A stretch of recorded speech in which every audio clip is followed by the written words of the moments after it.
परमहंस गीता, तीसरा अध्याय। रहुगण का प्रश्न और भर्त जी का समाधान। राजा रहुगण ने कहा, हे योगेश्वर, मैं आपको नमस्कार करता हूं। आपने जगत का उद्धार करने के लिए ही यह देह धारण की है।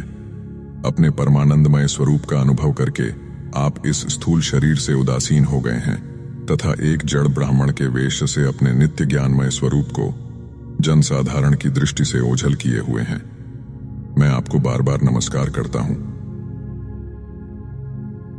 हे ब्राह्मण, जिस प्रकार ज्वर से पीड़ित रोगी के लिए मीठी औषधि और धूप से तपे हुए पुरुष के लिए शीतल जल अमृत तुल्य होता है, उसी प्रकार मेरे लिए, जिसकी विवेक बुद्धि को देहाभिमान रूप विषैले सर्प ने दस लिया है, आपके वचन अमृतमय औषधि के समान हैं। इसलिए मैं आपसे अपने संशयों की निवृत्ति तो पीछे कराऊंगा। पहले तो इस समय आपने जो अध्यात्म योगमय उपदेश दिया है, उसी को सरल करके समझाइए। उसे समझने की मुझे बड़ी उत्कंठा है। हे योगेश्वर, आपने जो यह कहा कि भार उठाने की क्रिया तथा उससे जो श्रम रूप फल होता है, वे दोनों ही प्रत्यक्ष होने पर भी केवल व्यवहार मूल के ही हैं, वास्तव में सत्य नहीं है। वे तत्व विचार के सामने कुछ भी नहीं ठहरते। सो इस विषय में मेरा मन चक्कर खा रहा है। आपके इस कथन का मर्म मेरी समझ में नहीं आ रहा है। चढ़भरत ने कहा, हे पृथ्वीपते, यह देह पृथ्वी का विकार है।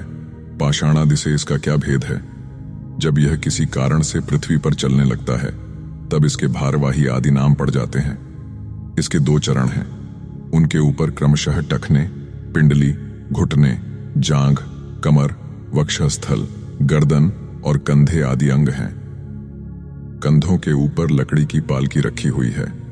उसमें भी सौवीर राज नामक का एक पार्थिव विकार ही है, जिसमें आत्मबुद्धि रूप अभिमान करने से तुम मैं सिंधु देश का राजा हूं, इस प्रबल मद से अंधे हो रहे हो। किंतु इसी से तुम्हारी कोई श्रेष्ठता सिद्ध नहीं होती। वास्तव में तो तुम बड़े क्रूर और धृष्ट ही हो।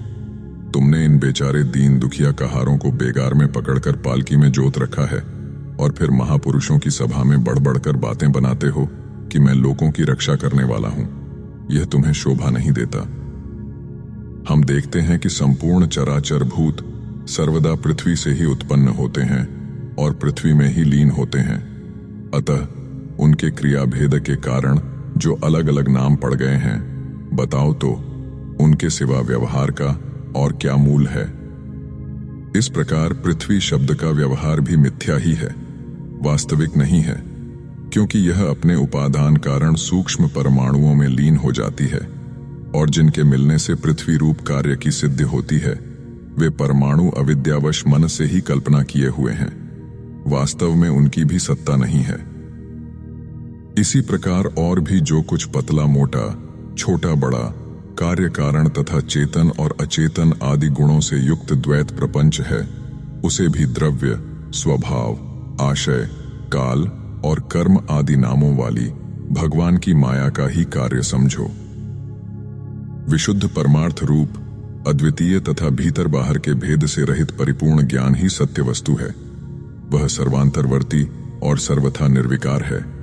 उसी का नाम भगवान है और उसी को पंडित जन वासुदेव कहते हैं।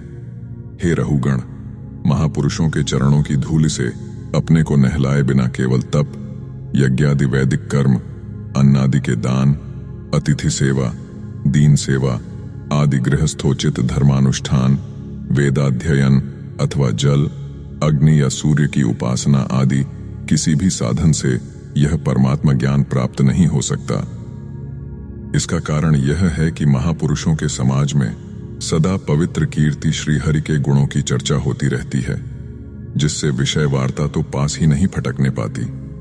और जब भगवत कथा का नित्य प्रति सेवन किया जाता है, तब वह मोक्षाकांक्षी पुरुष की शुद्ध बुद्धि को भगवान वासुदेव में लगा देती है। पूर्व जन्म में मैं भरत नाम का राजा था। ऐहिक और पारलौकिक दोनों प्रकार के विषयों से विरक्त होकर भगवान की आराधना में ही लगा रहता था। तो भी एक मृग में आसक्ति हो जाने से मुझे परमार्थ से भ्रष्ट होकर अगले जन्म में मृग बनना पड़ा। हे वीर, भगवान श्री कृष्ण की आराधना के प्रभाव से उस मृग योनि में भी मेरी पूर्व जन्म की स्मृति लुप्त नहीं हुई। इसी से अब मैं जन संसर्ग से डरकर सर्वदा असंग भाव से गुप्त रूप से ही विचरता रहता हूं। इसलिए विरक्त महापुरुषों के सत्संग से प्राप्त ज्ञान रूप खड्ग के द्वारा मनुष्य को इस लोक में ही अपने मोह बंधन को काट डालना चाहिए। फिर श्रीहरि की लीलाओं के कथन और श्रवण से भगवत स्मृति बनी रहने के कारण वह सुगमता से ही संसार मार्ग को पार करके भगवान को प्राप्त कर सकता है। परमहंस गीता 3 अध्याय समाप्त। ओम शांति विश्वम।